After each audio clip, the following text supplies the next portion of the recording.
Nifty and bank Nifty daily analysis video में आप सबका स्वागत है।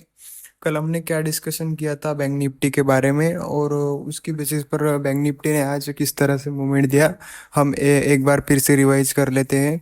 हमने क्लियरली डिस्कशन किया था कि मार्केट अगर गैप डाउन खुलती है तो एक बड़ी रेड कैंडल फॉर्म कर कर मार्केट बैंक निफ्टी हो सकता है सुबह सुबह एक बड़ा फॉल दे दे, लेकिन मार्केट ने उसी तरह से एक रेड कैंडल फॉर्म किया, और उसके बाद हमने कहा था कि मार्केट फिर से एक पुल बैक वापस ले सकती है ये गैप फिल कर कर।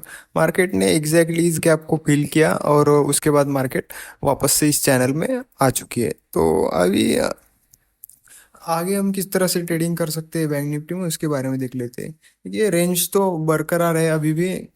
इस रेंज के हिसाब से ही बैंक निफ्टी अभी काम कर रही है। फिर थोड़ी देर के लिए बैंक निफ्टी इस रेंज को मतलब नीचे की ओर बैंक निफ्टी ने तोड़ा था, लेकिन फिर से रेंज में ही बैंक निफ्टी है कहीं ना कहीं। तो हम क्या कर सकते हैं, इस रेंज को किसी भी तरफ तोड़ने के बाद ही मार्केट में हम किसी पोजीशन के बारे में सोच सकते हैं। उसके पहले हम अगर इस रेंज को हमें ट्रेड करना होगा तो यहाँ पर कॉल और यहाँ पर पुट हम ले सकते हैं। तो मार्केट किस तरह से ओपन होती है उसके बेसिस पे हम इस रेंज को ट्रेड कर सकते हैं। अगर मान लो मार्केट गैप डाउन ही ओपन होती है तो रेंज के इस पॉइंट के आसपास मार्केट होंगे, तो यहाँ पर हम एक बुलिश पोजीशन ही ट्राई करेंगे कॉल की, और टारगेट हमारे फिर से इस रेंज के अपर साइड के होंगे। अगर मार्केट फ्लैट ओपन होती है तो हम देखेंगे कि इस रेंज को तोड़ती है नहीं तोड़ती है। अगर नहीं तोड़ती है और 20-25 पॉइंट यहाँ से नीचे निकल लेती है, तो हम पुट की पोजीशन में बैठेंगे, हमारे टारगेट यहाँ तक होंगे।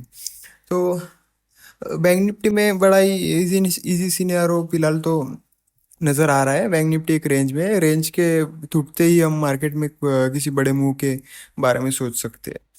तो बात करते हैं निफ्टी की। निफ्टी में हमने क्या डिस्कशन किया था, और उसके बेसिस पर उसने कैसे परफॉर्म किया है।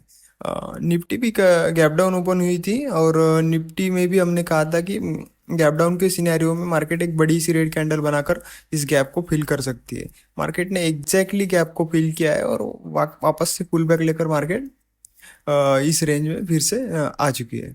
तो अब निफ्टी में कहीं ना कहीं डबल टॉप के जैसा कुछ पैटर्न दिखाई दे रहा है बड़े टाइम फ्रेम पर। तो हो सकता है मार्केट यहाँ से एक बड़ा फॉल भी दे सकती है, क्योंकि अगर हम बड़े चार्ट के ऊपर जाकर देखें तो मार्केट में एक डबल टॉप के जैसा कुछ फॉर्म होते हुए दिख रहा है, आप देख सकते हैं क्लियरली। मार्केट ने लास्ट टाइम जो ऑल टाइम हाई बनाया था, मार्केट वहीं पर एक बार और ये दूसरी बार मार्केट ने सपोर्ट रेजिस्टेंस लिया है। 22-22,500 के आसपास मार्केट में कहीं ना कहीं बड़ा रेजिस्टेंस है। तो मार्केट यही से दोबारा पलट रही है। तो हो सकता है मार्केट एक फॉल ऐसा इस ये जो मूवमेंट आया था, एक मिनट, इस मूवमेंट के इस मूवमेंट के 50% यानी कि यहाँ से अगर पकड़े तो इस मूवमेंट के 50% तक भी निफ्टी हो सकता है इस तरह से आए आए और फिर ऊपर की तरफ ब्रेक करे। और क्योंकि यहाँ यहाँ से तीसरी बार मार्केट में आज सेलिंग आई है।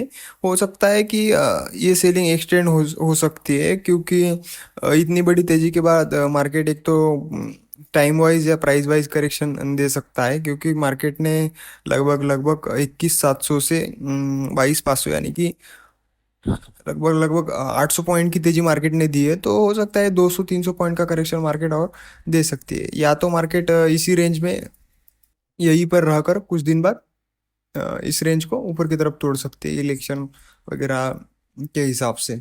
तो हम किस तरह से काम कर सकते हैं मार्केट में कल के लिए, उसके बारे में देखते हैं 50 मिनट के चार्ट पर जाकर।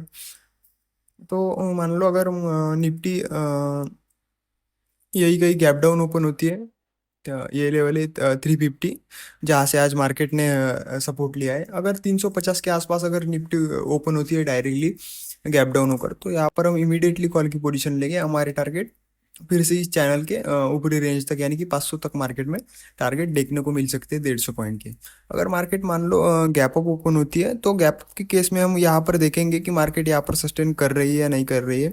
अगर यहाँ पर मार्केट सस्टेन करती है गैप अप के केस में और 530 को ब्रेक करती है इसके ऊपर, तो हम इमीडिएटली कॉल ले लेंगे। या तो फिर मार्केट यहाँ से रेजिस्टेंस ले और यहाँ से 30 से 40 पॉइंट यानी कि 480 या 470 तक अगर मार्केट आए तो हम ये मान लेंगे कि मार्केट अब नीचे जाने के लिए इस रेंज के एंड तक जाने के लिए तैयार है। तो गैप अप की केस में दो सिनेरियो बनते हैं। एक तो इस रेंज को हमें ब्रेक करना, मार्केट को ब्रेक करने देना होगा 530 के लेवल को, या तो मार्केट को फिर यहाँ से रेजिस्टेंस लेकर 480 या 470 के लेवल को नीचे की तरफ ब्रेक करने देना पड़ेगा। उसी केस में हम यहाँ पर पुट की पोजीशन ले सकते हैं। मान लो अगर मार्केट फ्लैट ओपन होती है और फ्लैट ओपन होकर नीचे चलने लगती है, यहाँ पर ही फ्लैट ओपन होती है और नीचे चलने लगती है, हम 350 के आसपास मार्केट को आने देंगे, यहाँ से कॉल की पोजीशन ट्राई करेंगे 500 के टारगेट के लिए। अगर फ्लैट ओपन होती है और ऊपर चलने लगती है तो यहाँ पर हम एक पुट की पोजीशन ले सकते हैं 500 के आसपास। वही सेम सिनेरियो 520 या 530 का स्टॉप लॉस लगाकर मार्केट में फिर से इस टारगेट के लिए बैठ सकते हैं। और अगर मार्केट इस ट्रेड का स्टॉप लॉस खाती है और 5 से 30 को ऊपर की तरफ तोड़ने लगती है तो हम पोजीशन को रिवर्स कर कर यहाँ पर 480 तक का स्टॉप लॉस लगाकर कॉल की पोजीशन में यहाँ पर पोजीशन रिवर्स कर लेंगे। तो ये था दोस्तों निफ्टी और बैंक निफ्टी का डेली एनालिसिस वीडियो। अगर आपको एनालिसिस पसंद आया हो तो लाइक, कमेंट और शेयर कीजिए। Thank you.